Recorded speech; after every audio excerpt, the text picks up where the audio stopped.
Hi guys, welcome back to the channel. It's Mark from Burton Bibles. I hope you're all well and keeping safe. Today I'm just doing a quick video which will be a bit of an overview and review and comparison.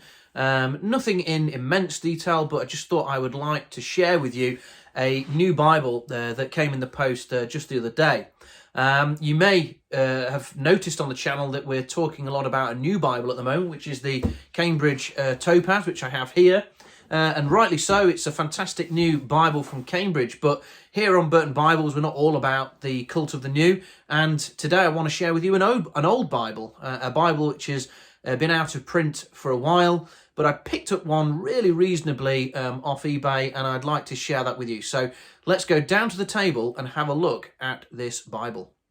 Okay, guys, so here we are down at the desk, and I'm going for this top-down view as I normally do. If you do have any better suggestions for camera views, please do let me know. I thought about doing something kind of over the shoulder or something like that, but it was a little bit tricky to set up, but here we are anyway. So this is the Bible in question. It arrived the other day. It's got a red, and I think it's some sort of bonded leather or imitation leather. It doesn't feel fantastic, to be honest, but it seems to have held up pretty well for a Bible which is, I'm not too sure how old this Bible is. I'm imagining by the feel of it, it's about 40 or 50 years old, possibly older, I'm not sure. Here it is stacked next to the brand new Topaz, so you can get a feel for just how slim this volume is and how small it is compared to the Topaz, which is a larger Bible. So this Bible, in case you hadn't guessed, is a Pitt Minion. It's a Pitt Minion Bible from a long time ago, no longer produced in this format. And this is a verse-by-verse, chapter and verse layout Pitt Minion. So this differs very much from the new Pitt Minion, which I have here, and we'll do a comparison on in a minute, which is this is a digital typeface, so digital font, and it is paragraph format. So the layout is very different, although it is still dual column with a centre column for references, as this Bible is.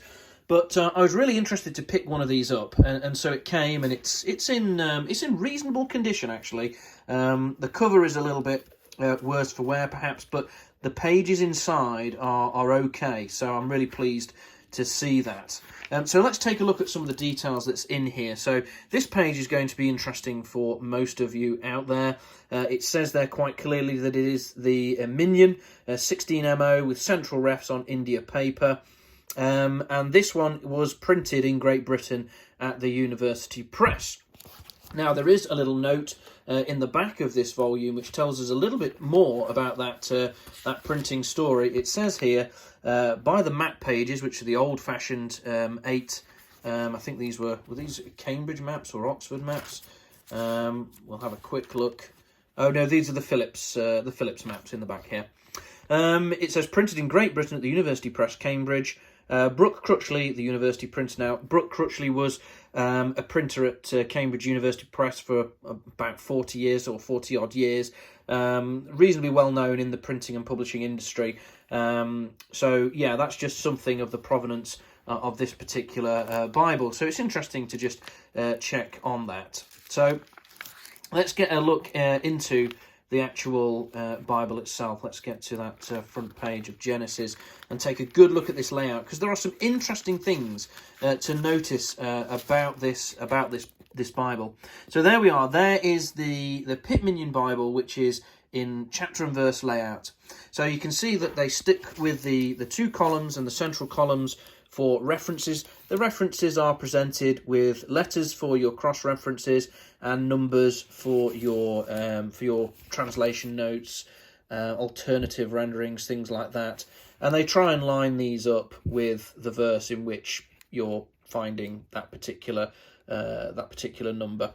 So here, for example, for verse 6, where it says firmament, if we go over to number 7, it says expansion. So it's a little bit further adrift, but that's the common issue with centre column references. Now, as I look at the text in this Bible, it appears to be around about a 7-point font. You'll notice that it's not digital or anything like that, and it's possibly not line matched as well. In those days, this would have been a letterpress that printed this Bible. But nevertheless, it's really readable, and I'm finding with my glasses, with my reading glasses on, I have a 1.5 subscription for my reading glasses. It's really readable. It's actually fine, particularly in this chapter and verse format. I find that I'm able to get around the scriptures easier and better. Now, we'll notice there are some differences with the latest and the current Pitt Minion, not least the paragraph versus chapter and verse layout, but also we've got some running headers across the top here, which we'll get the current Pitt Minion out and we'll have a look at that shortly, but that's not something that we see in that edition. Now, if we go over to the New Testament, we'll see that it's not a red letter edition. This is a black letter text. And also, if we go to the poetic sections that we find, we'll notice that the poetry isn't laid out in any particular way. It's still very much the same layout. So there's no kind of poetic format here. But it's a really nice old Bible. Really glad that I picked this up. Now, I want to just show you a few things in relation to the current Pitt Minion. And number one thing that I want to show you is the physical dimensions of this Bible. Now, I'm just looking around to see if I have my ruler. It looks like I've been forsaken once again, but I think the comparison will stand up nevertheless. Let's take a look at it. The footprint is basically the same. There's perhaps a little overlap from the new current one. But look at the thickness. Now, the Pitt Minion, as we know, is not a particularly thick Bible. It's really quite nice and slim. I believe the Pitt Minion is about an inch thick. But you'll notice that this this old Pitt Minion is about half that. It's about half an inch thick, which is just absolutely incredible. Now, I can only put that down really to the paper that's being used here, because the paper is India paper. It's very, very thin, perhaps in the low 20s GSM, but also the page count. The page count in this Bible, they've managed to get the page count down to about 900 pages or so. If we go to the Pitt Minion, we'll find that we've got a reader's companion in the back and such like, and the page count is probably, you know, nearer to 1,000 or 1,100, 1,200 pages probably altogether. So we've got a slightly lower page count, but also that paper, that India paper, must be, you know, thinner than the beautiful paper that's in the current Pitt Minion. Really, really nice. So we've got an absolutely thin, a slim volume there, and you really feel that in the hand. It's nice and flexible. It's a fantastic book block. But let's take a look at these text differences as well, because there's some interesting things to note. So if we get the well, let's just zoom out a little bit more. Okay, so we've got our new Pitt Minion on the left. You'll notice straight away that the poetic sections are laid out differently. We've got a nice poetic format for that, and that's interesting to see. If we go to a non-poetic section like this, we'll see some differences straight away. The text is far more densely packed together because of the paragraph format. But also take a look at the centre column references here. You'll notice that we've got these really nice bold references. And we've now got a specific designation for them. So this reference relates to chapter 21 and verse 9, which will be down here. And again, you've got to find that within the paragraph. But at least it is bold and a little bit easier to distinguish, perhaps. Obviously, left-hand column ones are here, aligned to the left. Right-hand references are here, aligned to the right. So there's something to bear in mind. But also, we don't have the running headers. Now, this is something that I've missed. I like a Bible with running headers across the top. That's why I like the Cameo. But there's nothing in here. There's not even paragraph divisions, if you like, with headings. There's not anything at the beginning of the chapter. The chapter, it goes straight in. There's not even a gap with the chapter number. And we'll notice when we flick over to this Bible that we at least have the chapter on its own kind of little break there, and it starts the chapter text on the next line down. These running headers are just really cool. I just really like them because at a glance you can see what's on the page here. Ah, right, okay, this is where we have David preparing for the building of the temple. Oh, okay, and we can just get around this Bible and just see what's on different sections, and I really like that.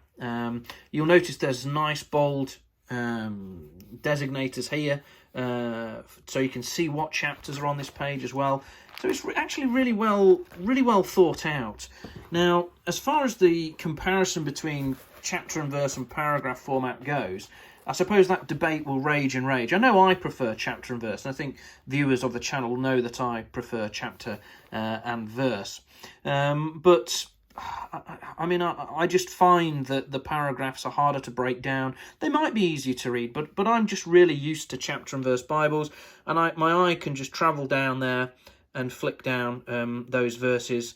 I don't have a problem with it, and it's even better for public reading as well, because you can obviously find which verses that you're directing people's attention to really easily. Now, the print quality in this new one is just stunning. You know, obviously the digital font is fantastic. The format is clean, it's crisp, it's presentable. Here we've got a much more traditional, old-fashioned layout, but nevertheless, I think it compares really favourably. Now, I don't know what I'm going to do with this yet, but the binding is, you know, perhaps a little bit sketchy now, but I think this would be well worth rebinding in, you know, in just a fairly basic calfskin or something like that, or even a nice imitation leather would be pleasant, because it's just such a nice text. It's in really good condition. I really like the format, and it's something that you don't see nowadays. A full Bible that's readable and carryable, like an everyday carry, that is so slim. It's sort of as slim as a finger. It really is a beautiful Bible. So I'm really pleased I picked up one of these original style Pitt Minion in verse by verse layout. I hope you found that interesting and fascinating like I do. Just to look at an old Bible, and sadly no longer in print. Would it be worth bringing something like that back? I'm not sure, but I just know that I'm a big fan of chapter and verse Bibles. I think they go really well, and there's nothing quite like this on the market that is that slim.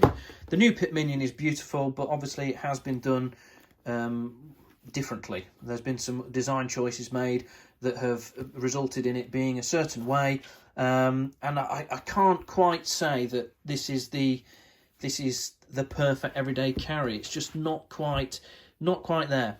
But anyway, there's my thoughts. As always, give us a like, subscribe to the channel, share the content with whoever you want who may find it interesting, and we will catch up on another video soon. Take care, God bless, bye-bye.